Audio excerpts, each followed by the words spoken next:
Once again, we find ourselves watching a familiar and frankly exhausting pattern unfold, where a routine professional decision is twisted, stretched, and deliberately misrepresented by tabloids that have long made a sport out of manufacturing drama around Prince Harry and Meghan, the Duke and Duchess of Sussex.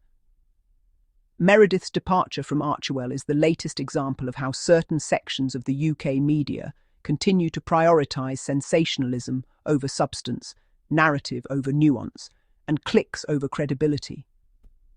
What should have been treated as a straightforward career transition was instead framed as something suspicious, controversial, or somehow indicative of dysfunction. Because when it comes to the Sussexes, neutrality simply does not sell. Meredith's own statement could not have been clearer, calmer, or more respectful. After a year of inspiring work with Prince Harry, Meghan, and the Archewell team, she will be pursuing a new opportunity in 2026, and she expressed nothing but gratitude and respect for the couple and the work being done. That is the language of professionalism.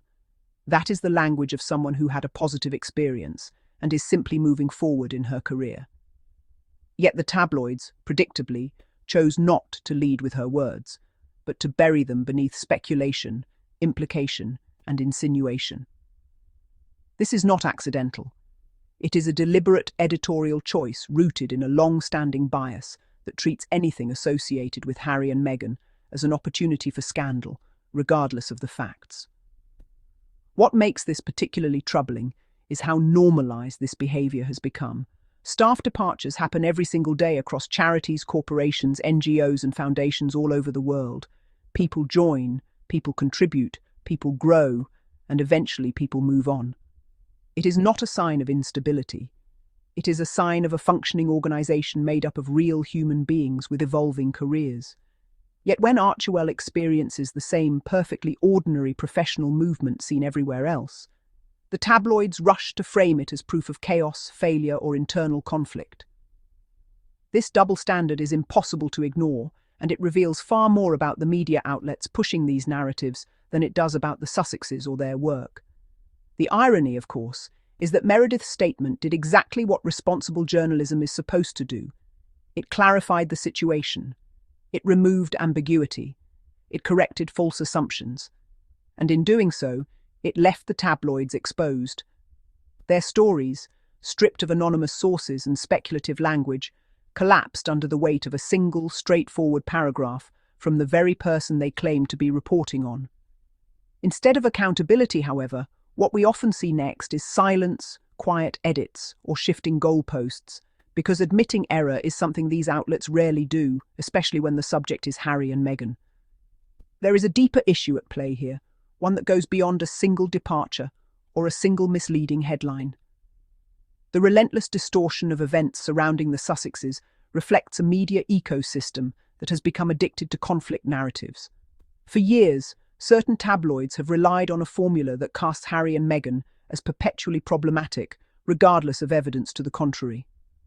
Positive developments are downplayed. Neutral events are reframed as negative. And when nothing scandalous exists, something is invented.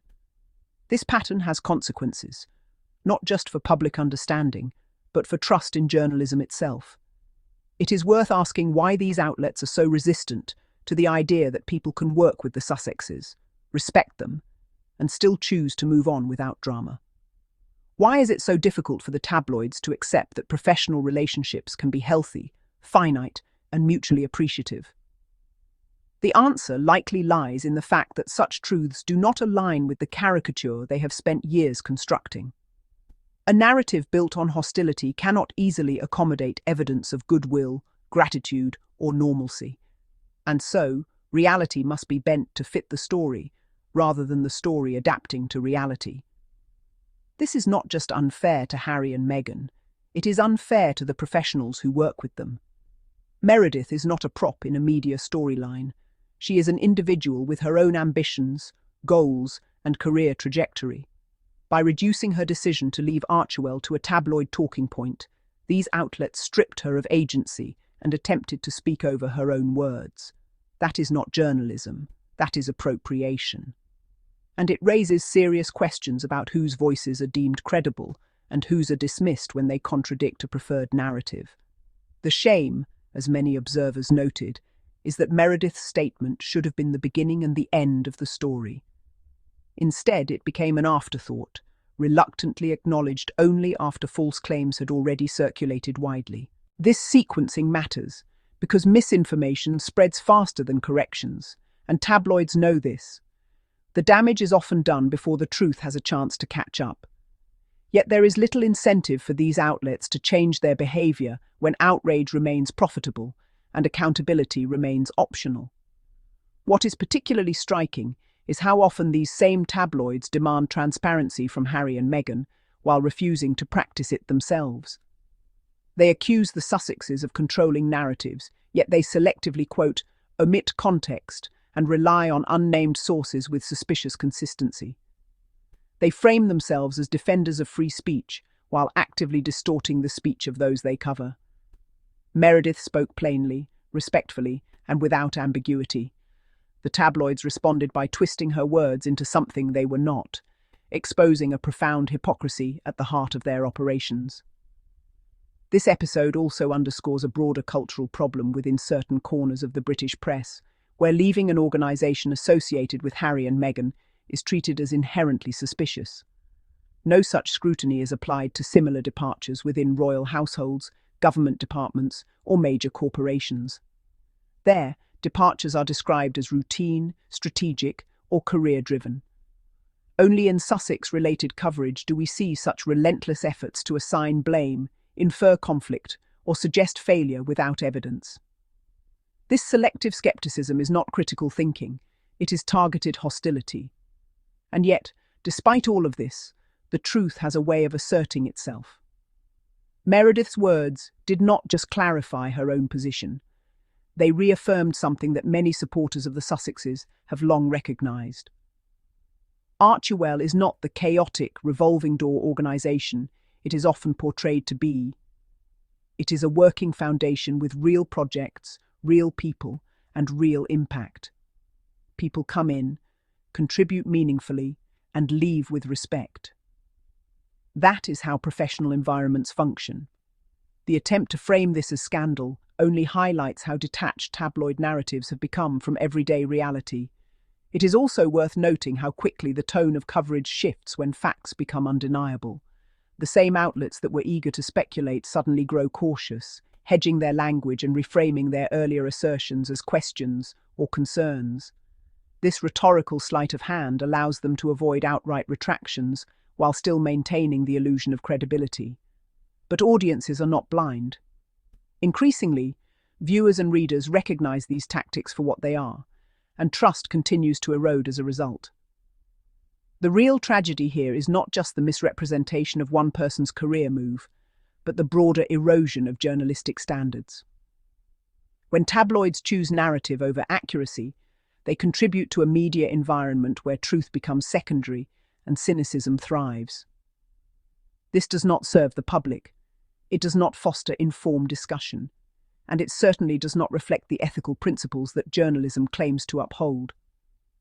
Meredith's statement, simple as it was, became a mirror reflecting these failures back at the outlets that tried to distort her story. In many ways, this moment also highlights the quiet dignity with which the Sussexes and those around them often respond to media attacks. There was no dramatic rebuttal, no drawn-out dispute, no escalation. Just a clear statement, offered calmly, allowing facts to stand on their own. That restraint stands in stark contrast to the breathless speculation that preceded it, and it raises an important question about who truly benefits from constant conflict. It is certainly not the public, and it is not the individuals whose lives are reduced to headlines. As audiences, we are left to decide what kind of media we want to support. Do we reward outlets that repeatedly mislead, exaggerate, and refuse to correct themselves? Or do we value accuracy, context, and respect for the people being covered? Meredith's departure from Archewell should serve as a case study in how easily truth can be distorted, and how necessary it is to remain critical of the sources we consume. Ultimately, this episode will likely fade, replaced by the next manufactured controversy, because that is how the cycle works. but it should not be forgotten. It should be remembered as another instance where tabloids were so eager to undermine Harry and Meghan that they exposed their own lack of integrity in the process. Meredith moved on with grace, clarity, and gratitude. The Sussexes continued their work, and the tabloids, once again, were left scrambling to justify stories that never should have been written in the first place. In the end, facts did what they always do when allowed to surface. They dismantled fiction, and perhaps that is the most telling outcome of all.